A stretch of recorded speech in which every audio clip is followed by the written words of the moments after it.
تو جنت کے اندر بھی مرد و عورتوں کا اختلاط نہیں ہوگا.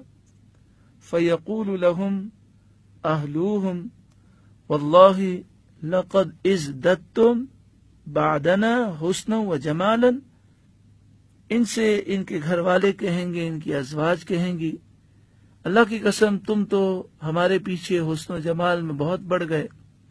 فَيَقُولُونَ وَأَنْتُمْ وَاللَّهِ لَقَدْ ازْدَدْتُمْ بَعْدَنَا حُسْنًا وَجَمَالًا. تو یہ کہیں گے رب کی قسم تم لوگ بھی ہمارے پیچھے حسن و جمال میں بہت بڑھ گئے. اس حدیث پاک سے معلوم ہوا کہ ہر جمعے جنتی بازار میں جائیں گے، ان کے حسن و جمال میں بھی اضافہ ہوگا، اور جب یہ گھر لوٹیں گے تو حوروں اور جنتی عورتوں کے حسن و جمال میں بھی اضافہ ہو گیا ہوگا. بخاری شریف حدیث نمبر 3245، مسلم شریف حدیث نمبر 2834. حضرت ابو ہریرہ رضی اللہ تعالی عنہ راوی ہیں، قال رسول اللہ صلی اللہ علیہ وسلم، رسول اللہ صلی اللہ علیہ وآلہ وسلم نے ارشاد فرمایا، ان اول زمرۃ يدخلون الجنہ علی صورت القمر لیلۃ البدر. پہلا گروہ جو جنت میں جائے گا وہ 14ویں رات کے چاند کی شکل پر ہوگا. ثم الذین یلونہم کاشد کوکب دری فی السماء اضاءۃ قلوبہم علی قلب رجل واحد. پھر جو دوسرا گروہ جنت میں داخل ہوگا وہ تیز چمکدار تارے کی روشنی میں ہوں گے. لا اختلاف بینہم ولا تباغض لکل امرئ منہم زوجتان من الحور العین. فرمایا کہ ان سب کے دل ایک آدمی کے دل کے موافق ہوں گے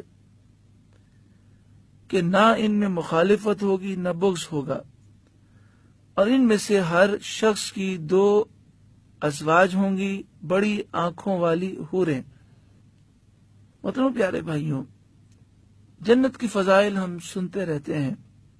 یہ بات یاد رکھیں کہ جنت کے جو فضائل بیان کیے جاتے ہیں یہ سمجھانے کے لیے ہیں، ورنہ جنت ہماری سوچ اور تصور سے بھی بلند و بالا ہے. ہاتھ اٹھا کر دعا کریں، اللہ تبارک و تعالی ہم سب کو جنت عطا فرمائے اور جنت میں جانے والے کام ہمیں کرنے کی توفیق عطا فرمائے. ارشاد فرمایا، وَلَهُمْ فِيهَا أَزْوَاجٌ مُطَهَّرَةٌ. اہل جنت کے لیے جنت میں پاک بیویاں ہوں گی.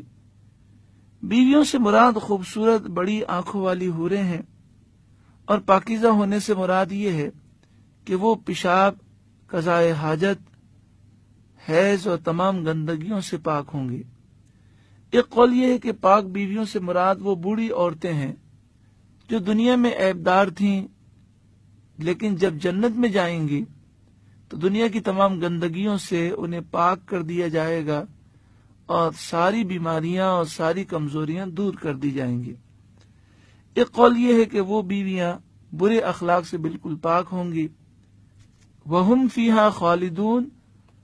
وہ جنت میں ہمیشہ رہیں گے، یعنی نہ تو جنت سے باہر نکلنا ہوگا اور نہ انہیں کبھی موت آئے گی.